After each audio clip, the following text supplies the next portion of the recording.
ಬೇಲಿನೇ ಎದ್ದು ಹೊಲ ಮೇಯುವುದು ಅಂದ್ರೆ ಬಹುಶಃ ಇದೆ ಅನ್ಸುತ್ತೆ. ಜನಸೇವೆ ಮಾಡಬೇಕಾದ ಅಧಿಕಾರಿಗಳೇ ಲಂಚಕ್ಕೆ ಬಾಯಿ ತೆರೆದ ಕಥೆ ಇದು. ರೈತರ ಭೂಮಿ ಪರಭಾರೆ ಮಾಡಿಕೊಡೋದಕ್ಕೆ ಅನ್ನದಾತರಿಂದ ಭ್ರಷ್ಟ ಅಧಿಕಾರಿಗಳ ಗ್ಯಾಂಗ್ ಲಂಚ ಪಡೆದಿದ್ದಾರೆ.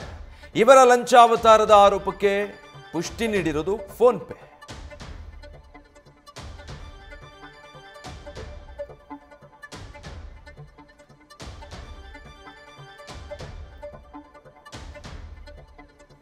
ಆ ವ್ಯಕ್ತಿ ಈಗ ಡಾಕ್ಯುಮೆಂಟಲ್ಲಿ ಅವನದು ಡೆತ್ ಸರ್ಟಿಫಿಕೇಟ್ ಎಲ್ಲ ಇದೆ, ಆದರೆ ಅವನ ವ್ಯಕ್ತಿ ಬದುಕಿದ್ದಾನೆ, ಬೇರೆಯವ್ರಿಗೆ ಖಾತೆ ಮಾಡಿದೆ ಅಂದರೆ ಒಂದು ಟೀಮ್ ಮಾಡ್ಕೊಂಡು ಖಾತೆ ಮಾಡಿದೆ. ಫೋನ್ ಪೇಯಲ್ಲಿ ಲಂಚ ಸ್ವೀಕರಿಸಿ ಅಧಿಕಾರಿ ಸಿಕ್ಕಾಕೊಂಡಿರುವುದು. HD ಕೋಟೆಯ ತಹಶೀಲ್ದಾರ್ ಶ್ರೀನಿವಾಸ್ನ ಲಂಚಾವತಾರ ಬಯಲಾಗಿದೆ. HD ಕೋಟೆಯ ಮಮತಾ ಅನ್ನೋರ ಬಳಿ ಈತ ಲಂಚಕ್ಕೆ ಡಿಮ್ಯಾಂಡ್ ಇಟ್ಟಿದ್ದಾನೆ. ಗುಂಡತ್ತೂರು ಗ್ರಾಮದ ಭೂಮಿ ಪರಭಾರೆಗೆ ಈ ಅಧಿಕಾರಿ ಲಂಚಕ್ಕೆ ಬೇಡಿಕೆ ಇಟ್ಟಿರ್ತಾನೆ.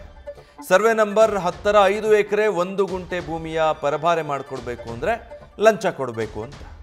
ನ್ಯಾಯಾಲಯದ ಆದೇಶವನ್ನು ಉಲ್ಲಂಘಿಸಿ ಆಸ್ತಿ ಪರಭಾರೆ ಮಾಡೋದಕ್ಕೆ, ಬಳಿಕ ಹಿಂದಿನಂತೆ ಯಥಾಸ್ಥಿತಿಯನ್ನು ಕಾಪಾಡಿಕೊಳ್ಳೋದಕ್ಕೆ ಈ ರೀತಿ ಡಿಮ್ಯಾಂಡ್ ಮಾಡಿರ್ತಾನೆ. ದಾಖಲೆಗಳ ಯಥಾಸ್ಥಿತಿಯನ್ನು ಕಾಪಾಡಿಕೊಳ್ಳೋದಕ್ಕೆ ಲಂಚ ಕೊಡಬೇಕಾಗತ್ತೆ ಅಂತ ಅಧಿಕಾರಿ ಹಣಕ್ಕೆ ಬೇಡಿಕೆ ಇಟ್ಟಿದ್ದ. ಸುಮಾರು 50,000 ರೂಪಾಯಿ ಹಣಕ್ಕೆ ಈತ ಬೇಡಿಕೆ ಇಟ್ಟಿದ್ದಂತೆ.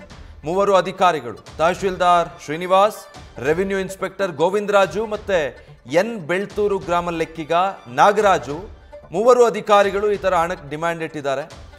50,000 ಕೊಡಬೇಕು ಅಂತ. ಆ ಪೈಕಿ 5,000 ಫೋನ್ ಪೇ ಮೂಲಕ ರವಾನೆ ಮಾಡಿದ್ದಾರೆ. ಲಂಚ ತಗೊಳ್ಳುವಾಗಾದರೂ ಸ್ವಲ್ಪ ಹುಷಾರಾಗಿರ್ತಾರೆ ಅನ್ನೋ ಅಧಿಕಾರಿಗಳು ಇವನು ಫೋನ್ ಪೇ ಲಂಚ ಇಸ್ಕೊಂಡಿರುವಂಥ ಅಧಿಕಾರಿ. ಸೊ ರೆಡ್ ಹ್ಯಾಂಡ್ ಆಗಿ ಲೋಕಾಯುಕ್ತ ಬಲೆಗೆ ಈ ಅಧಿಕಾರಿಗಳೆಲ್ಲ ಸಿಕ್ಕಾಕೊಂಡಿದ್ದಾರೆ. ನ್ಯೂಸ್ ಫಸ್ಟ್ ನಿರ್ಭೀತಿಯಿಂದ ನಿಮ್ಮ ಪರವಾಗಿ.